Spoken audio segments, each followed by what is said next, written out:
Listen to this. A 2023 APA study found that 89% of U.S. adults feel stressed during the holidays. Wait a second. It's supposed to be a joyous time of year. Listen to this one. 41% say their stress is higher than at any other time of year, and 43% describe the holidays as both joyful and stressful. Listen to this one. The Texas Health Resources report 38% experience increased stress, leading to depression, anxiety, and burnout. Man, this is supposed to be a joy season, which leads us to today's listener question. Ralph, every year I feel completely drained, emotionally, financially, and even spiritually after Christmas. I love the season, but by the time it's over, I'm exhausted and broke. How can I change that? You know, it's strange. Christmas is supposed to bring peace and joy, but for many of us, me included sometimes, it leaves us stressed and it leaves us worn out. We spend too much, we do too much, and we simply forget to be still sometimes. So let's discuss on today's show how to prevent that this year and truly have a joyous Christmas. Welcome to the show, everybody. I'm Ralph, and this is the daily show with the goal of helping you break that cycle of financial shame and live in financial confidence. And I'm an accountant, I'm a financial coach, and let me just tell you right now, having worked in this industry for 30 years, I've seen that post-Christmas money hangover just completely suck the life out of people. And as a believer, I've learned firsthand to make this season about worship, not weariness. And I'm going to tell you today, I want to start a story about, I remember my kids were really young. My wife and I were so excited. It was Christmas. We can remember getting all the gifts in order. Man, we were doing everything. Make sure all the toys were put together, all that sort of thing. Man, we just took all kinds of prep day, several days before Christmas. And I'll never forget it. That morning, Christmas morning, the kids were up super early. I think it was like 3 a.m. if I remember correctly. And we wandered downstairs and beautiful Christmas trees shining all the lights. And man, it was the Rockwell version of Christmas. And let me think about it.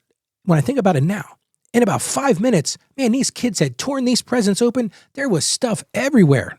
And my wife and I just sat there and like, wow, all that work, and it was over. Talk about a letdown.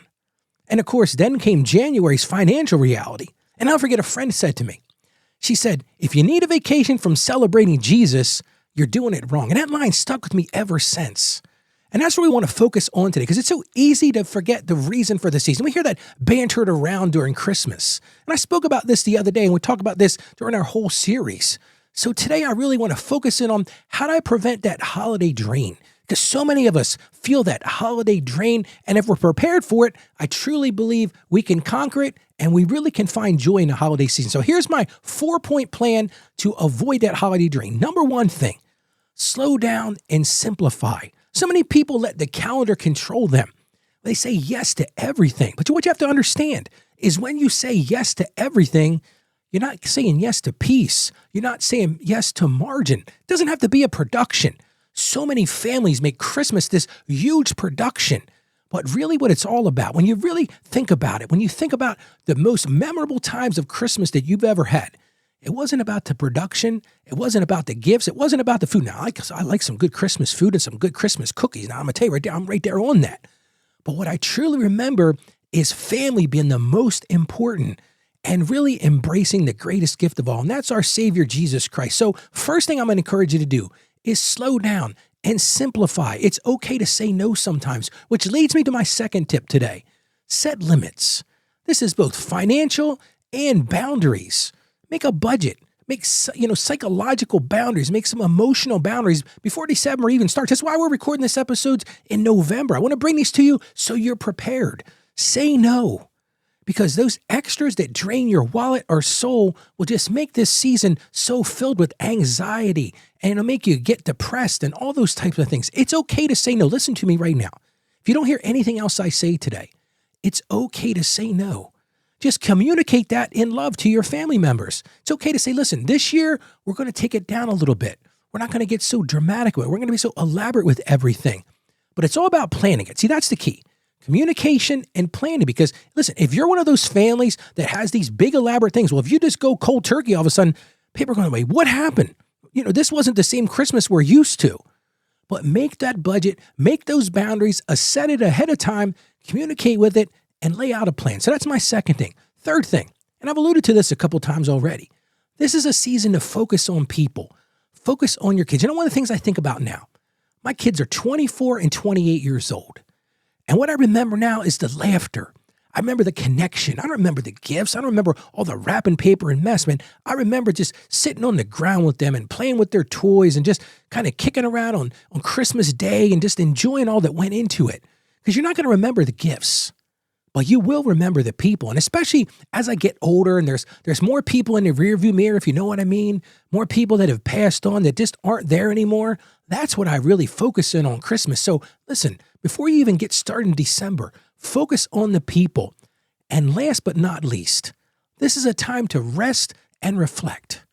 You might be saying, wait a second, Ralph, you probably should have put that one first. Yeah, I probably should have. Because this is the time to spend time thanking God for what he's already done. He's already given you the greatest gift that you will ever receive. No one can go to Neiman Marcus or to one of the fancy department stores and get you a gift that Christ has already given you. So make this season a time to focus on your faith. What's the reason that you're celebrating? What does the birth of Jesus really mean to you? Make this a time of renewal and make it a time to build a better perspective. We can get so lost in the busyness of this and all the noise of the holiday that we lose sight of this time of renewal and faith and really deep down get into a better perspective, which leads us to our Bible verse today. This one comes to us from the book of Matthew. It's from chapter 11, verse 28, and it says this. It says, "Come to me, all you who are weary and burdened, and I will give you rest." And I just love that because what I think the scriptures are speaking to us here, when you're weary, when you're burdened, listen, the holidays bring that out. It starts in Thanksgiving, it starts in November with Thanksgiving, and then it just kind of climaxes in Christmas. But so many people are weary, they're burdened, they're wore out. So just lean into Christ during those times because he made this promise to you. Come to me, all of you who are weary and burdened, and I will give you rest. But while we're talking about rest, how about we pray right now?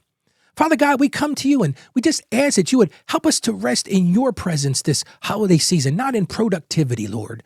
And we ask that you would grant us wisdom to create those boundaries and protect the peace that you've given us, Lord. You say to us, you gave us peace. Well, help us to create those boundaries and say no when we need to say no to protect our peace. And Lord, we just thank you so much for the gift of simplicity. And we can really say this in complete assurance that you are enough. It's not about the gifts under the tree. It's not about the beautiful Christmas settings and all the Christmas lights and all the adornments that go around it, Lord. It's really about that simple gift of Jesus being sent to us, the best gift we'll ever receive. So we ask all these things in the name of Jesus. Amen.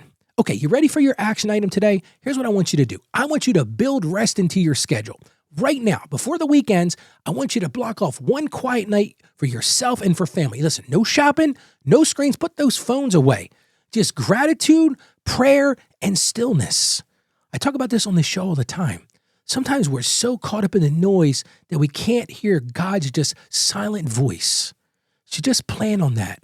And as you do that this week, I'm going to encourage you, get that calendar out and plan several of these for over the holidays. Man, you will see a huge impact because you're building in that rest, you're building in that renewal, and you're building in that truly getting to the point of what is the reason we're celebrating this season. Now, before I wrap up today, I want to tell you something. We just launched something amazing. I want to invite you to be part of something special. We just launched what I'm calling the Financially Confident Christian Community. Now, this is the place where believers just like you can grow together. We can share encouragement. We can share prayer requests and help spread God's truth about money. And listen, here's how you do it. It's really super simple. All you got to do is go to this website. Go to financiallyconfidentchristian.com/join. I'll give you that one more time and we'll put it in the show notes. But it's financiallyconfidentchristian.com/join. Because there you're not just supporting the show. You're helping to build a community of faith and freedom that reaches people all over the world. So I'm going to encourage you right now, come be a part of what God is doing through this mission. Again, that's at financiallyconfidentchristian.com/join. It won't cost you a dime, but please consider joining our community today. And listen to me. You don't have to recover from Christmas. You can be renewed through it because true rest doesn't come from control. It actually comes from surrender and it comes from Christ. So let peace, not pressure, define your season this year. Remember, the greatest gift after Christmas is a heart of rest in Him. So go out there today and be that financially confident Christian that I know you can be. Stay financially savvy. God bless you, and I'll see you again tomorrow on the show.